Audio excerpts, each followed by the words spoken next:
todo ser humano é naturalmente político, a gente trouxe todo o teatro é político, tentando reivindicar de novo esse espaço, né, desse olhar mais cuidadoso para o mundo que a gente vive, né, para não só a arte e a cultura, mas também olhando as questões sociais paralelo a essas questões culturais.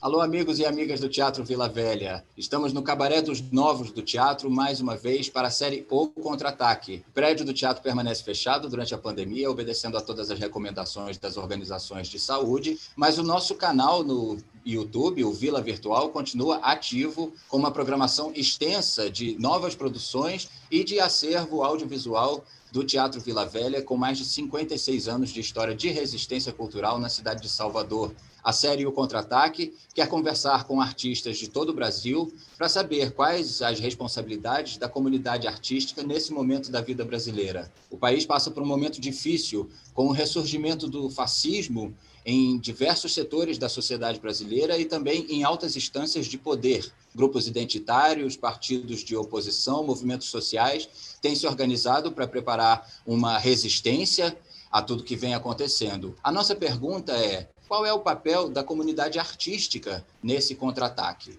Senhoras e senhores, hoje nós conversamos com uma encenadora cearense, diretora do grupo Expressões Humanas, Erê Aquino.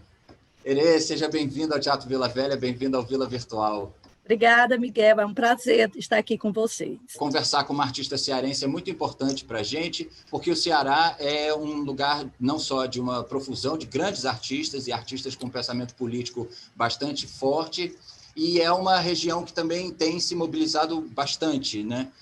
A essa altura da série, a gente já teve muitos retornos de coisas que estão acontecendo, né, de iniciativas por todo o Brasil, de grupos artísticos, né, de resistência, iniciativas de mobilização, de espetáculos, manifestações online e presenciais. O que tem acontecido aí no Ceará? Que notícias você traz para a gente da nossa resistência cultural? O Ceará, né, Miguel? Você morou aqui um tempo, teve contato, né, com todo esse movimento de teatro que existe aqui, não só do teatro, mas das artes de uma maneira geral. Ele tem um histórico de movimentos de luta muito forte, né? Em relação ao teatro, nós temos o movimento de teatro de grupo. Então, a gente já passou por vários momentos e várias etapas, né, que a gente pode ter hoje um distanciamento para enxergar como se davam e se dão hoje essas lutas em termos culturais, né? Nós temos um fórum, vários fóruns de todas as linguagens, mas nós temos um fórum de teatro muito forte aqui em Fortaleza, que veio do CONTE, que era Conexão Nordeste de Teatro, um movimento no início dos anos 2000, que olhava para a questão do teatro, né, e das conquistas teatrais a nível regional.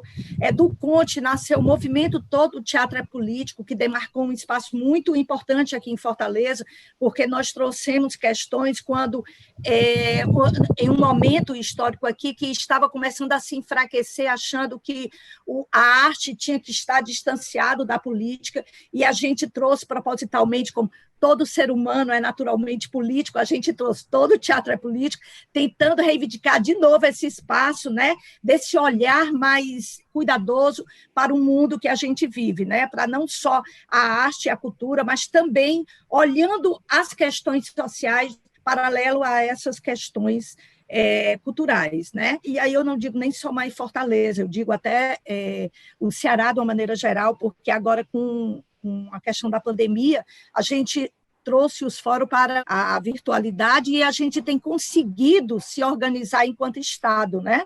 Trazer mais para perto as questões também do interior, as questões da periferia, que era sempre mais difícil chegar, porque uma reunião do fórum se dava mais no centro da cidade, né? E aí os movimentos, tanto da periferia como do Estado como um todo, era difícil de estar junto ao fórum. Então, a gente conseguiu fazer com que esse fórum, apesar desse momento que nós estamos vivendo, chegasse mais próximo desses lugares onde a gente não conseguia chegar. Isso é uma questão. Mas também é uma questão importante que a gente fale agora é que esse momento também trouxe um desânimo e uma falta de credibilidade, né, em tudo que nós estamos vivendo, né? Então, a nossa alegria foi muito afetada, né? As nossas provocações de vida foram muito afetadas com tudo isso que nós estamos vivendo, né?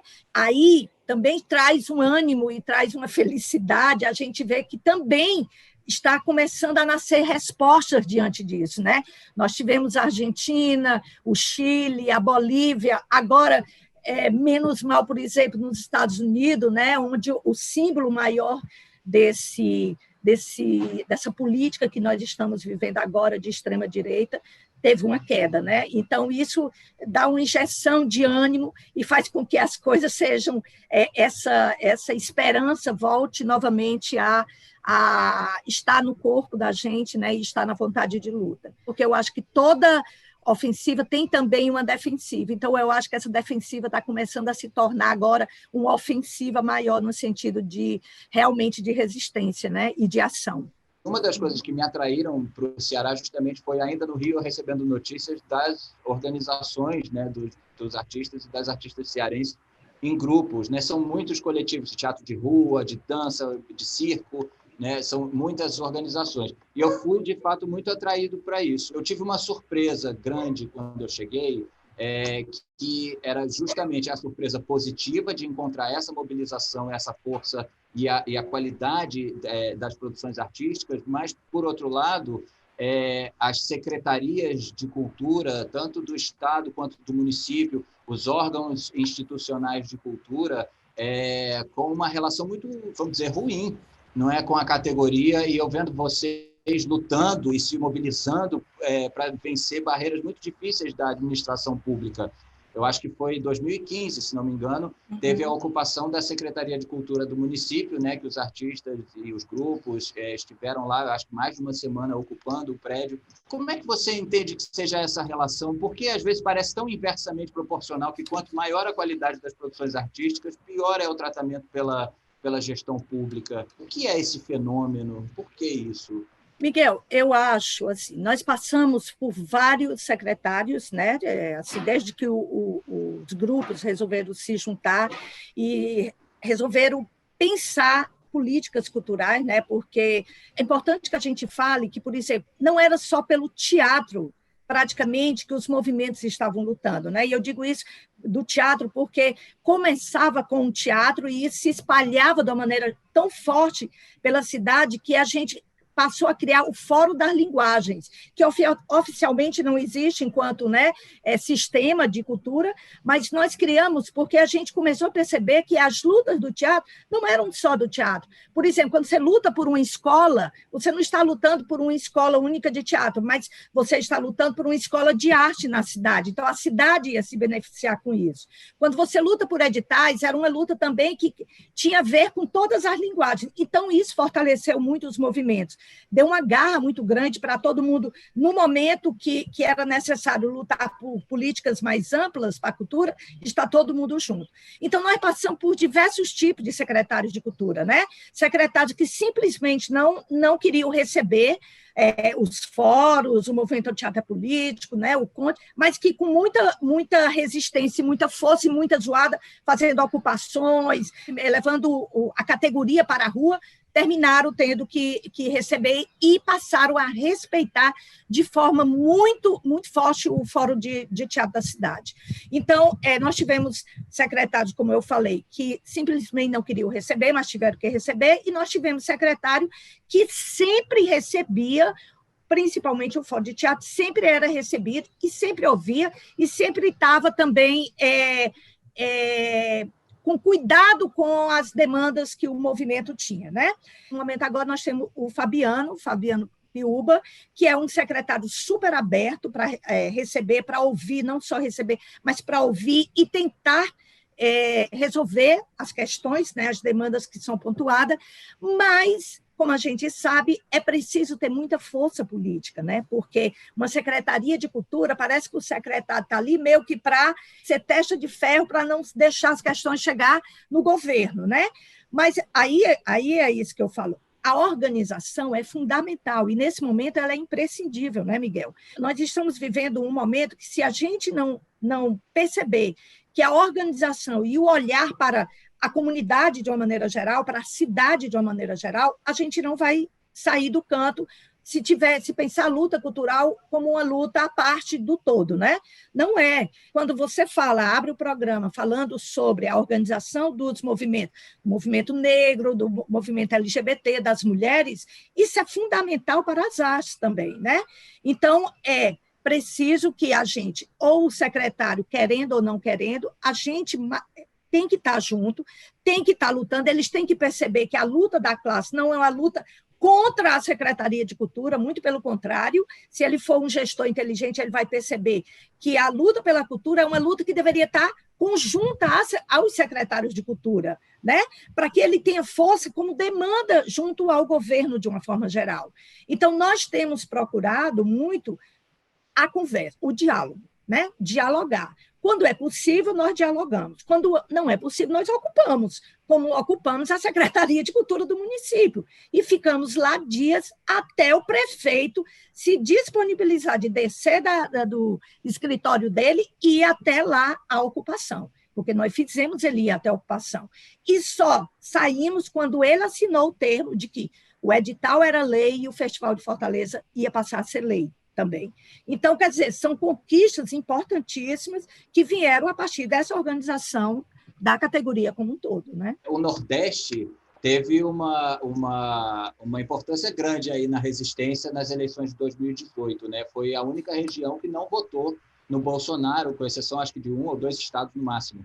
Mas foi uma região majoritariamente mais progressista e tem sido, nos últimos anos, principalmente nesse século XXI, né? Tanto que isso sugeriu ideias separatistas de gente do Sul, né? Que queria separar o Nordeste e tal. Isso é uma tendência que a gente vê contraditoriamente a uma tradição nordestina, né? Que é uma coisa do Brasil todo, mas que no Nordeste ainda existe muito, que é a questão do coronelismo. A gente tem as famílias, aqui na Bahia tem o carlismo, né? No Maranhão tinha o Sarney, que agora Flávio Dino já subiu, né? Talvez possa se expurgar essa família definitivamente. No Ceará tem os Ferreira Gomes, né? Que sempre tiveram muito apoio popular, essas famílias, né? E, no entanto, nas eleições presidenciais, a gente vê uma tendência progressista, bastante diferente. Isso é uma contradição que é antiga ou isso faz parte de uma nova tendência eleitoral, né, e de pensamento no Nordeste?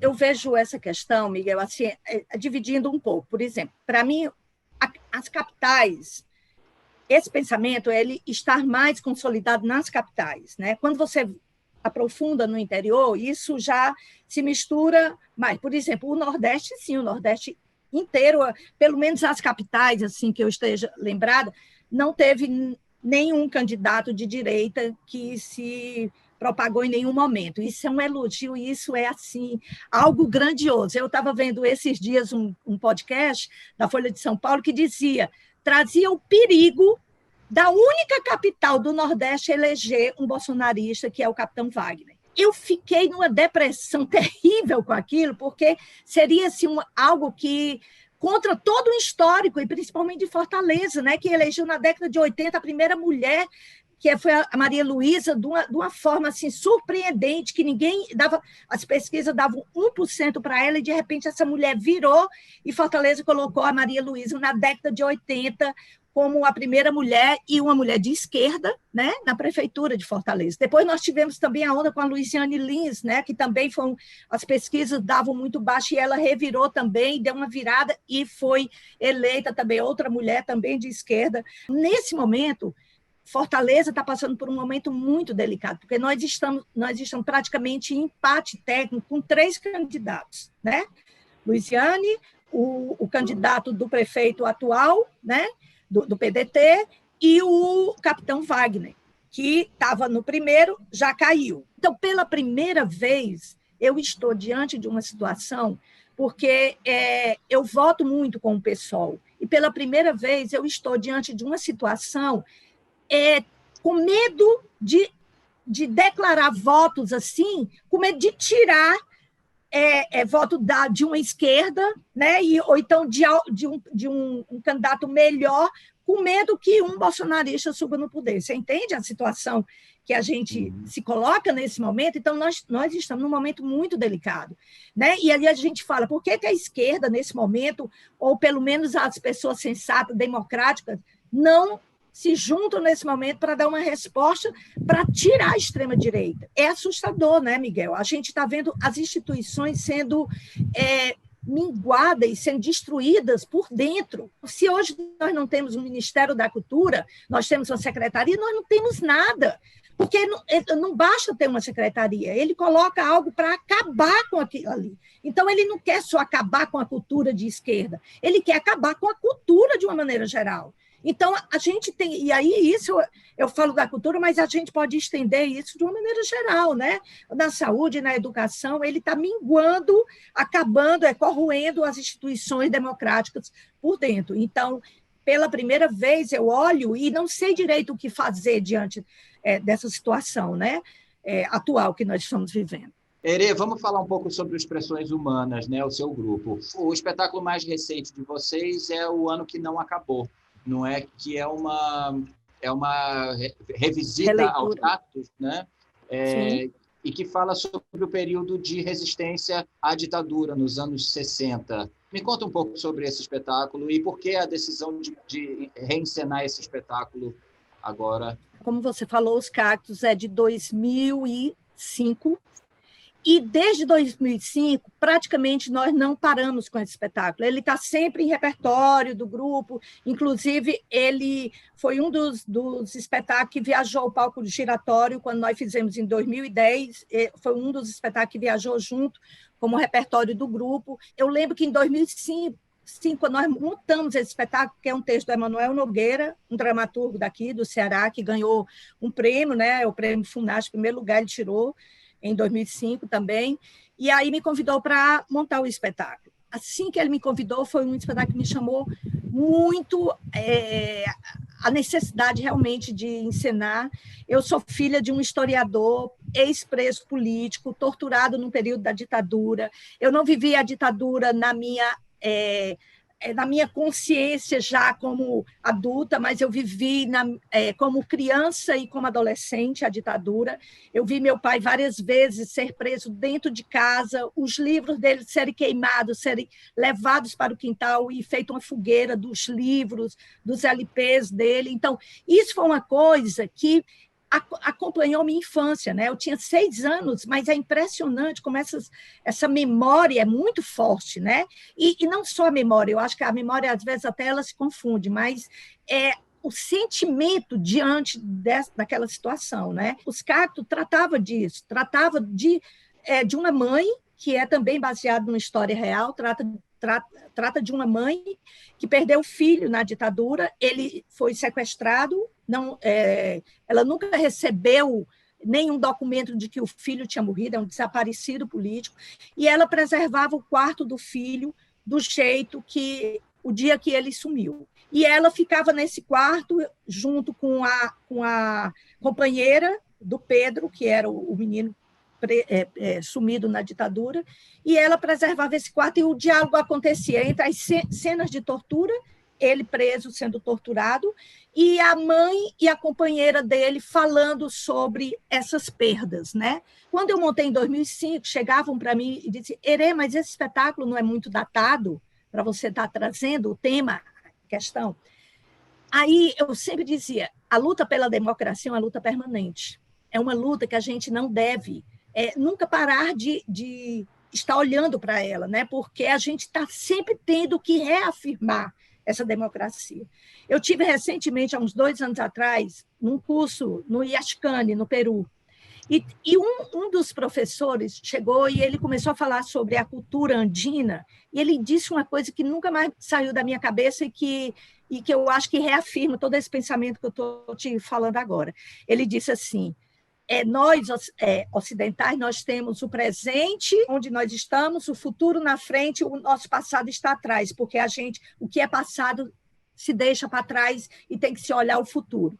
E os andinos, as comunidades andinas, têm o passado na frente e o futuro atrás. Porque para se construir o desconhecido, que é o futuro, que está nas nossas costas, nós temos que olhar o passado. Cara, eu achei isso a coisa mais divina, mais genial que eu já tinha escutado, né? Então, mais do que nunca, está provado isso. Nós temos que ter memória. A nossa memória tem que estar aqui. Não se constrói nem a sociedade, nem o teatro do nada. A gente se constrói em cima de tudo que a gente já viveu, né?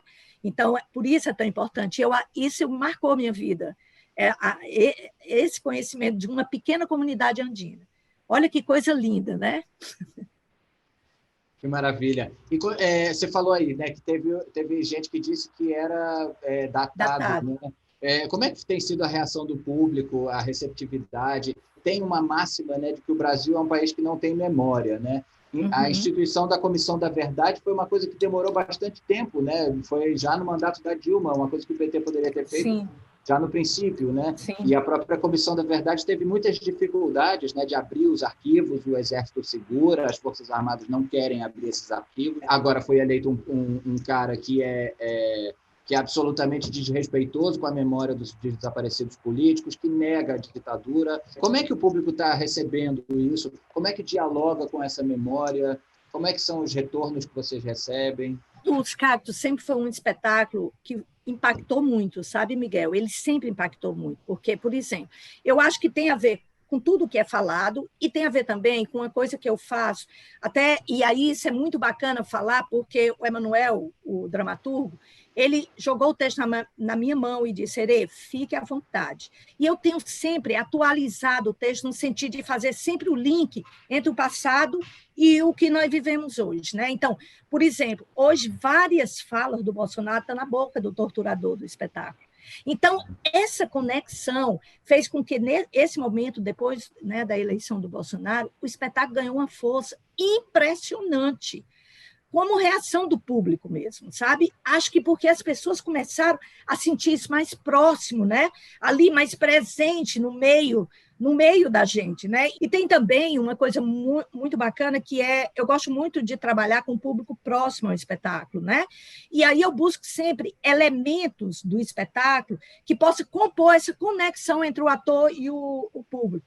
E no espetáculo nós temos um pano preto que ele vem no início do espetáculo dobrado como se fosse um grande pano de luto, do luto, né? E ele é colocado demarcando o espaço cênico. No decorrer do espetáculo, na cena de tortura, a gente solicita, sem ainda fazer com que o público entenda direito o que é, mas a gente solicita que o público pegue esse pano, levante, criando meio que um muro cercando a cena.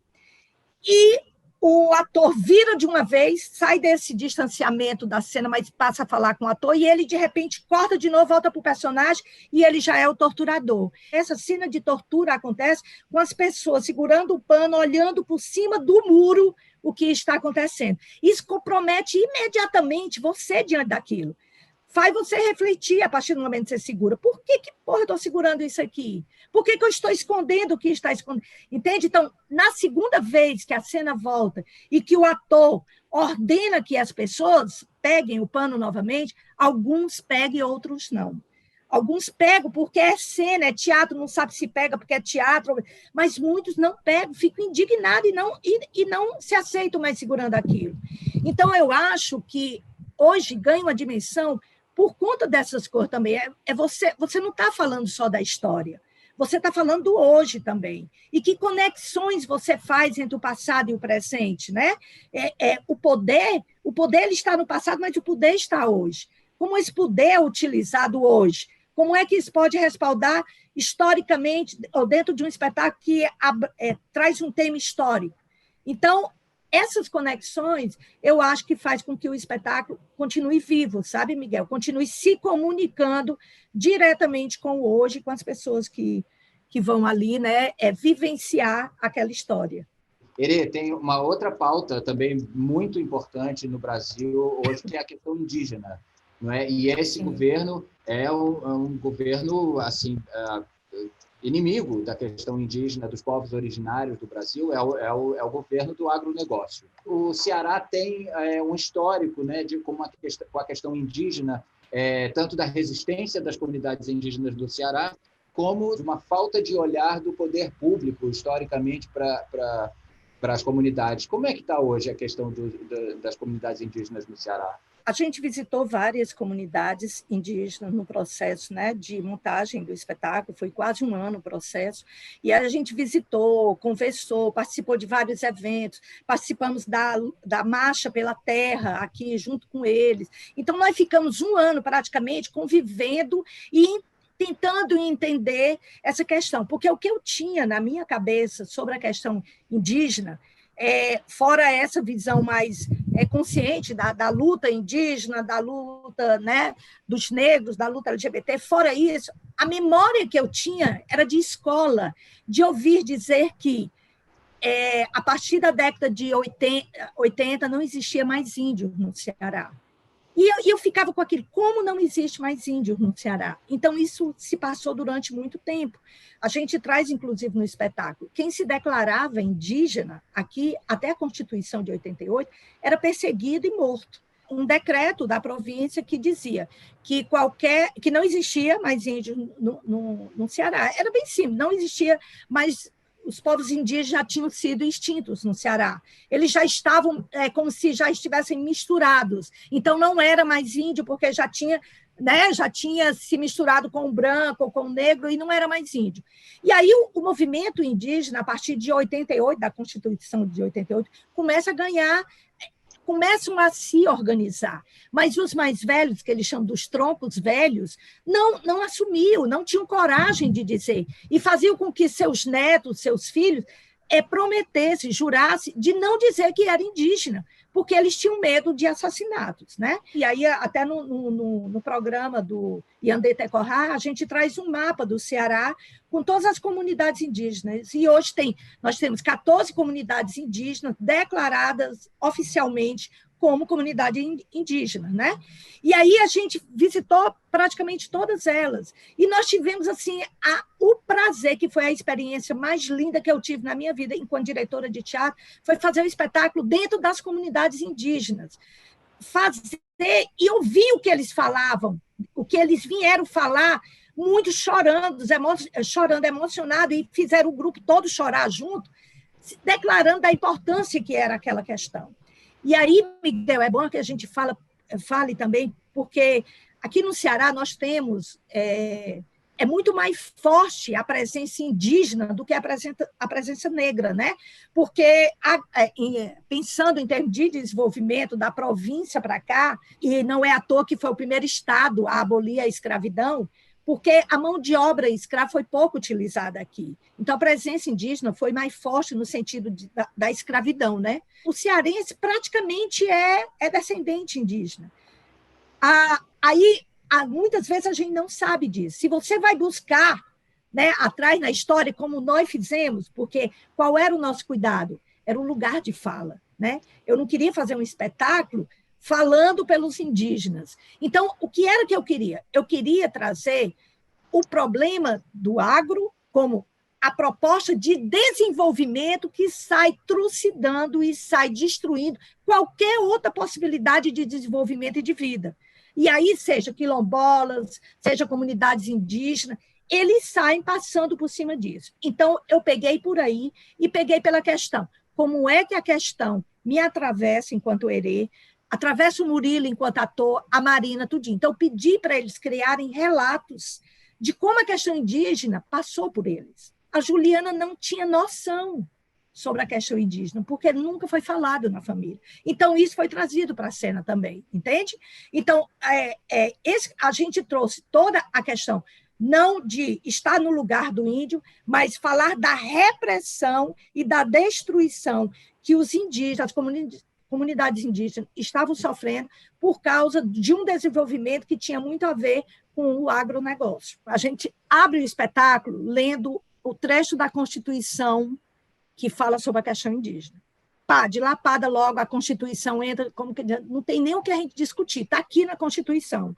Não obedece porque não quer obedecer. No desenvolvimento do espetáculo, tem uma velha indígena com a criança, que vai tendo uma transição entre ela, e as estradas vão fechando o palco, vão fechando o palco, vão fechando o palco, e elas vão ficando acuadas entre as estradas.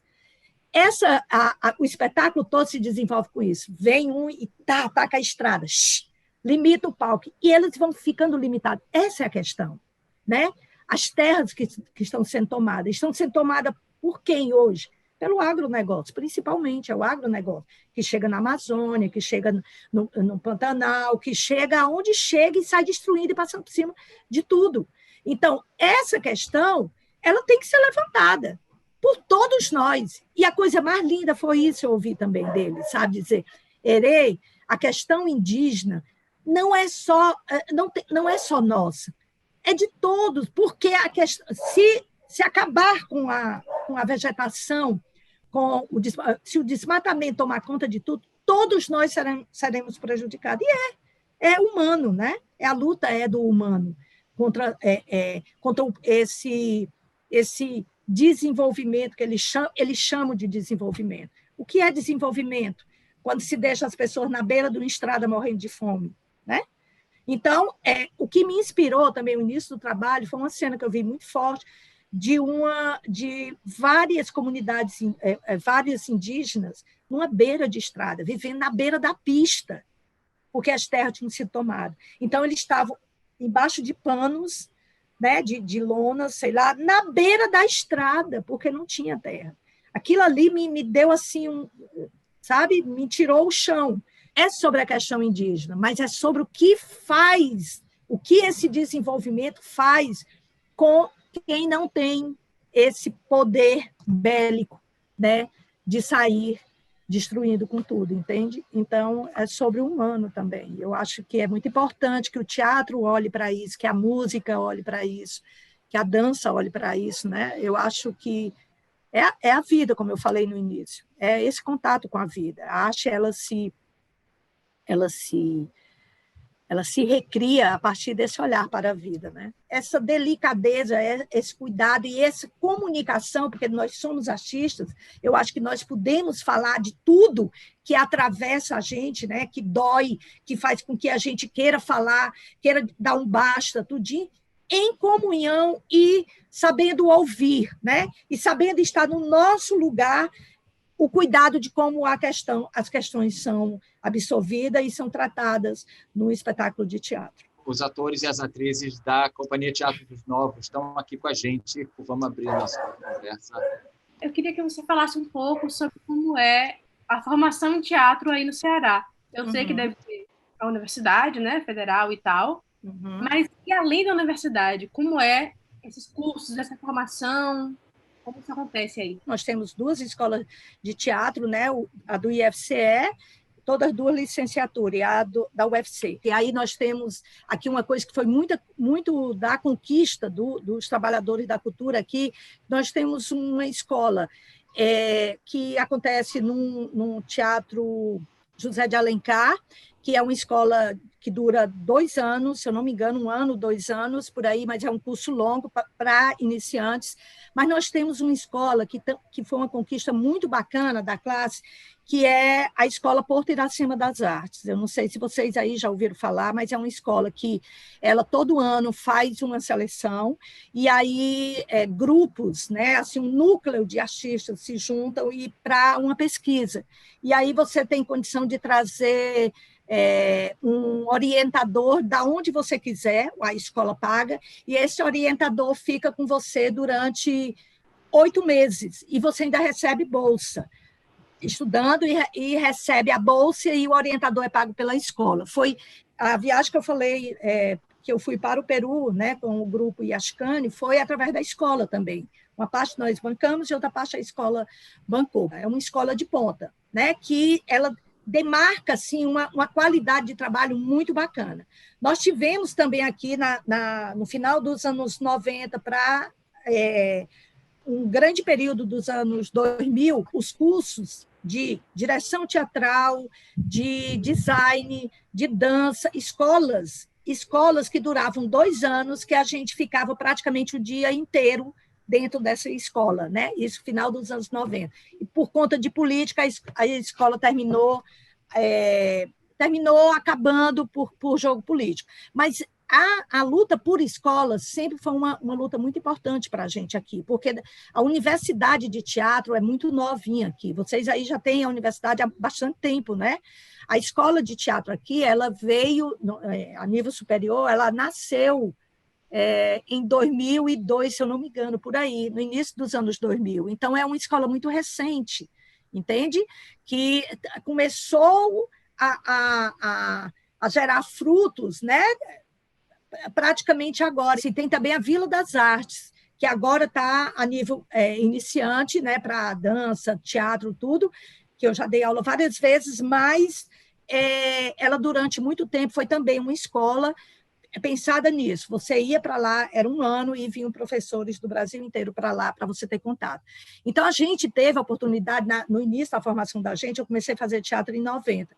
A gente, nesse período, teve a oportunidade de estudar com o Boal, com o Zé Celso, com essa galera que já tinha, né, um trabalho demarcado no país, de uma maneira geral, né? Então, isso foi, assim, algo que ferveu a cena cearense, sabe? Foi algo muito forte que deixou muitos frutos interessantes. Hoje, para a gente, é muito importante as escolas, sabe? Então, é muito importante também que os movimentos opinem dentro das escolas. A escola, todo fim de curso, o Porto Iracema, ela chama a classe e se conversa sobre o formato da escola, que tipo de conhecimento se acha interessante levar ali. Então, isso é discutido com a cidade de uma maneira geral, sabe? É aberto para quem quiser participar. Isso tem feito uma diferença. Aí é importante também que diga que, por exemplo, a partir do momento que os cursos de nível superior surgiram na cidade, aumentou muito a demanda, né? Então, por exemplo, se a gente tinha uma política cultural que tipo assim, contemplava...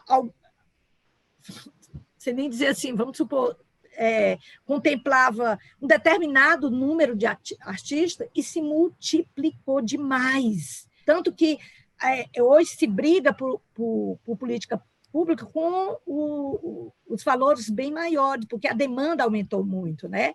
E fez também ferver a discussão. Então, hoje, o Fórum de Teatro é uma discussão eterna, porque são muitas opiniões, e aí você pega a galera da periferia, que tem um recorte, um olhar, você pega a galera que sai da universidade, que tem um outro recorte, você pega a galera que faz teatro no interior, e o poder público tem que ter um leque de olhares, né? Ele não pode priorizar quem faz teatro aqui só em Fortaleza e que são grupos consolidados. Durante muito tempo ficou falando aqui, só quem ganha são os mesmos. Esses grupos que ganhavam, eles têm um trabalho consolidado aqui.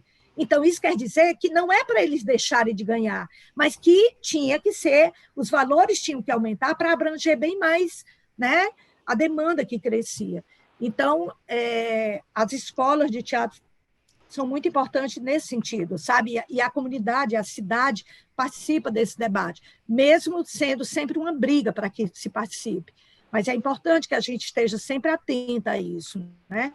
Então, tem vários formatos. A universidade ele vem numa diretriz, as escolas já trazem outra totalmente diferente, os cursos de princípio básico de teatro também, entende? Então, todos esses recortes das escolas se comunicam no que é produzido no final do trabalho, né?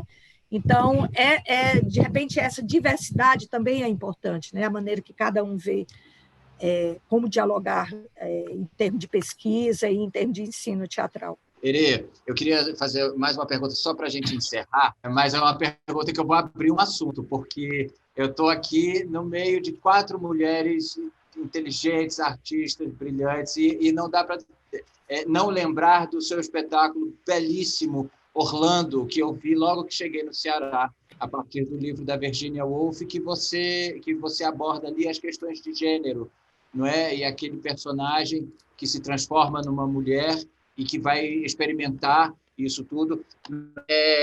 E a gente está vivendo um momento no Brasil em que tem um misógino no poder e que estão vindo à tona, né, os machismos mais arcaicos da sociedade brasileira estão vindo à tona violentamente. Eu queria saber de você um pouco desse espetáculo e quais são as perspectivas para a gente, né, a partir principalmente de a gente contar com a liderança das mulheres nos levantes. Eu acho que nós estamos vivendo uma nova onda feminista, e isso é maravilhoso, né? Enxergar esse movimento se recriando novamente.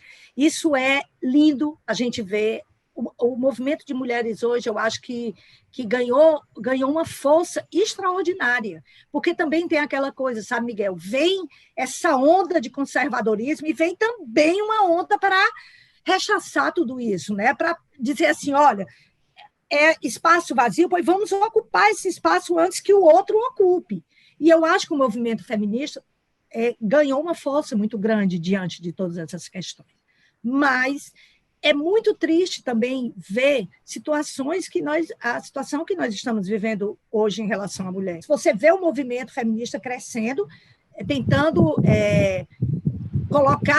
empurrar essa onda conservadora que vem, mas, ao mesmo tempo, você vê ainda um poder judiciário que parou na Idade Média, porque a gente vive numa sociedade patriarcal, uma sociedade que te diz o tempo inteiro que você é algo que tem que ser desse jeito ou daquele outro jeito, e que o homem é assim, assim, assim. Então, a gente ainda luta contra isso, né? Se eu quero ter meu espaço enquanto mulher, eu estou em luta com ele ainda.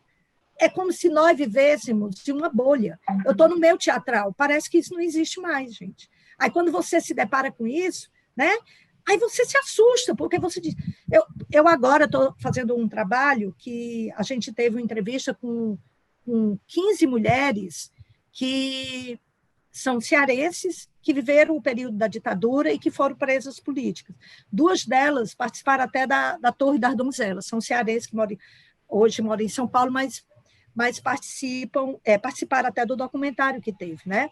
Fazendo esse recorte. E elas me falando, a gente abordou muito isso, como era ser mulher em 1960, na década de 60, ser mulher, onde, né, a gente sabe que a mulher era para o lar. Então, ao mesmo tempo, era um ano também, uma década também, onde o movimento feminista também foi muito forte, né? O movimento de contestação social era muito forte, mas, paralelo a esse movimento, a sociedade era uma sociedade conservadora. Então, como era ser mulher nesse período? Aí eu me deparo hoje querendo trazer à tona essa discussão feminista e, aparentemente, parece que determinados assuntos que eu vou levantar parece que são ultrapassados. Não são, gente. Estão aqui. A gente se depara com eles todo dia. Aí parece que na nossa bolha, no meio, né, artístico, de uma maneira geral, parece que isso está estranho. Mas nós tivemos agora, recentemente, uma questão seríssima aqui em Fortaleza. E o Fórum de Teatro, eu dei o pontapé lá e a gente puxou um fórum de teatro com presença de quase 150 pessoas, a maioria mulheres, por conta de assédio de um professor de teatro aqui em Fortaleza. Entende? Então, nós levamos a questão para o fórum de teatro. Mas a gente sentia também como ainda era delicado para as meninas levantarem essa questão, porque eram meninas novas, que estavam começando a fazer teatro, entende? E que isso ainda não sabe qual é o limite desse espaço de liberdade, ou se o professor é legal, ou se ele está passando do que ele deveria passar, entendeu? Então, essa questão foi levantada pelo Fórum de Teatro, foi algo inédito, mas foi agora, esse ano, você entende? Então, é uma questão que está sempre, é quase como a democracia, né? Que eu disse que é uma luta permanente, a da mulher é uma luta permanente, porque tem interesse, não é à toa, gente, que existe um sistema patriarcal, não é à toa que o Bolsonaro sobe ao poder, ataca a cultura, ataca os valores das mulheres, né? Ataca os negros, ataca os homens, não é à toa. Por que ele atacou justamente? Por que ele veio com a onda de conservadorismo assim que ele entrou no poder? A gente tem que se perguntar isso o tempo inteiro, né? Então, quando uma mulher, como a Damares, abre a boca ainda para dizer que menina veste rosa e menino veste azul, gente, tem algo muito estranho no mundo acontecendo, né? E a gente não pode fechar os olhos para isso. Então, Orlando, ele vem... É um espetáculo, já vai fazer 7 anos, né? O espetáculo. A gente fechou o espetáculo agora, esse ano, após o projeto da Petrobras, que a gente fez uma circulação, e nós fechamos o espetáculo agora. Mas fechamos ainda sabe, aquele saudosismo de que o espetáculo não deveria morrer, que ele deveria ainda continuar, porque ele fala hoje, né? Traz essa questão linda que a Virginia Woolf traz à tona em 1927, gente, e vem de forma tão potente, que é uma pessoa, um homem que vive como um homem até os 30 anos e depois ele simplesmente acorda mulher. E ele vive como mulher, tendo a lembrança do que era ser homem. Olha que coisa louca. E tão vivo nos dias de hoje, né? Então, é isso, gente. É mais um tema que a gente tem que estar atento, a gente tem que estar olho. Que bom que a arte revisita essas obras e revisita essas questões, né? Para que ela esteja viva na sociedade de hoje, né? Para que a gente esteja se comunicando diretamente com as pessoas. Para mim, isso é fundamental. Eu acho assim que nós que fazemos arte, né, gente? Eu acho que de uma maneira geral, não só o teatro, mas a arte de uma maneira geral. E aí o teatro eu digo assim, e defendo com mais afinco, porque a nossa arte é onde a gente está pertinho. Mas eu acho que nosso material base é a vida, né? A gente não pode fazer arte sem estar em comunicação com a vida. Então, é a nossa matéria-prima. Então, estar olhando para ela, né, estar se comunicando com ela, eu acho que é o principal elemento que faz com que a gente se apaixone tanto por isso que a gente está fazendo, né? Agora, e que dá tanta saudade nessa pandemia, a gente está tendo que... tem um lado bom, né, de repente a gente poder ter esses encontros virtuais, se comunicando com a Bahia, né, com os outros estados, mas, ao mesmo tempo, uma saudade imensa do palco, de estar junto, de estar olho no olho, sentindo o cheiro, e aí são necessidades que a gente vai ultrapassando um pouquinho nesses encontros virtuais, né, tão importantes nos dias de hoje, né, em cima disso que nós estamos vivendo.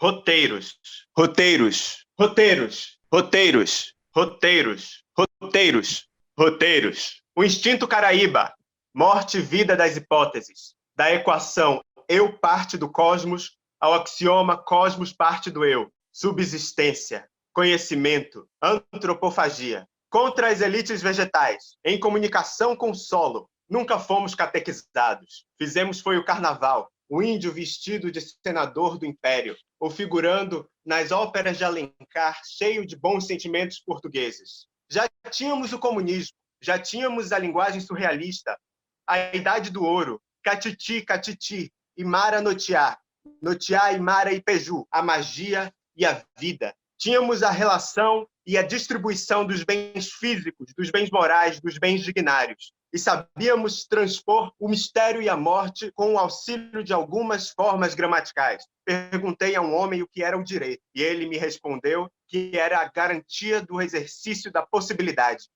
Comi-o. Contra as sublimações antagônicas trazidas nas caravelas, contra a verdade dos povos missionários, definida pela sagacidade de um antropófago, o Visconde de Cairu é mentira muitas vezes repetida, mas não foram cruzados que vieram. Foram fugitivos de uma civilização que estamos comendo, porque somos fortes e vingativos como o jabuti. Não tivemos especulação, mas tínhamos adivinhação. Tínhamos política, que é a ciência da distribuição, e um sistema social planetário, a transfiguração do tabu em totem. Eri, eu queria te agradecer demais. Que privilégio poder falar com você. Que artista incrível que você é. O Expressões Humanas é um grupo que me emociona sempre, toda vez que eu assisto. Saudade demais de Fortaleza, de falar com você, me deu mais saudade ainda. Muito obrigado. Muito obrigado não só por essa entrevista, esse papo com a gente, mas obrigado pela sua resistência, pela sua história, pela sua importância aí, como articuladora das artes cearenses. Muito obrigado. Eu que agradeço, Miguel, é um prazer estar aqui com vocês todas, todos e todos. Eu acho que esses encontros são super necessários, né? É muito gostoso a gente estar aqui conversando, trocando, principalmente isso, trocando, né? Porque